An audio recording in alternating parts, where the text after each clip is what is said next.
অনেক জায়গায় আছে বলে জামাইরা শাশুড়িকে সম্মান করে না। আচ্ছা ঠিক আছে, আপনার জামাই আপনাকে সম্মান করে না, আপনি কি ভেবে দেখেছেন আপনার ছেলে ওর শাশুড়িকে সম্মান করে কি না? আগে একটু ওটা জিজ্ঞেস করে দেখবেন। এক হাতে কখনো তালি বাজে না, অবশ্যই দুটো হাত লাগে। আগে নিজের মাথায় ওজন বোঝাটা নিয়ে দেখবেন ওজন কিনা, তারপরে আপনি যদি সম্মান পান তাহলে সম্মান দিতেও হবে। আপনার ছেলে যদি ওখানে শাশুড়িকে সম্মান করে তাহলে আপনিও পাবেন, কেন পাবেন না? এটা তো আপনার দায়িত্বের মধ্যেই পড়ে, তাই না? আমাদের সমাজে এরকম কথা বলার মানুষ নেই,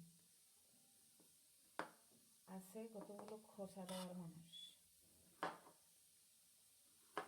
খোঁচা না দিয়ে কথা বললে ভালো লাগে না, বিশেষ করে দেখি ফেসবুকের মধ্যেই।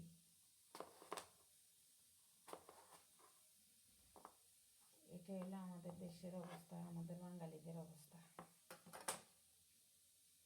কি বলবেন আপনি?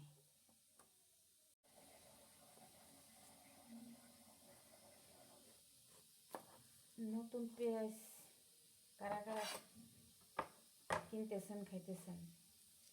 এতটাই অসহ্য, আপনি কুটতে গেলে আপনার হাতটা কাটা যাবে, এটা অবশ্যই একটু খেয়াল রাখতে হবে। দেখছেন, আমার তো অনেক বিরক্ত লাগে, কিন্তু কি আর করা।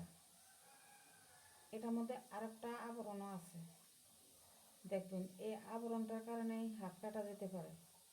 দেখছেন, তো সেটাই ফেলে দিতে হবে। একটা টিপস শিখিয়ে দিচ্ছি আপনাদেরকে, আবার বলবেন আল্লাহ হাসিনা ফু, এটা আবার শেখাতে হয়। যারা জানেন তারা তো জানেনই, ধন্যবাদ। যারা জানেন, এভাবে খুশি করতে গেলে হাত কাটা যায়। আপনি এভাবে করে যদি করতে যান তাহলে কিন্তু হাত কাটা যাবে না, এভাবেই গলে যাবে পেঁয়াজগুলো, যেহেতু এগুলো নতুন, কোনো সমস্যা নেই। তাই আমি এগুলাকে এভাবে করে নিচ্ছি। এভাবে করলে আপনাদের কোনো সমস্যাই নেই। টিপসটা কেমন হলো অবশ্যই কিন্তু জানিয়ে দেবেন আমাকে।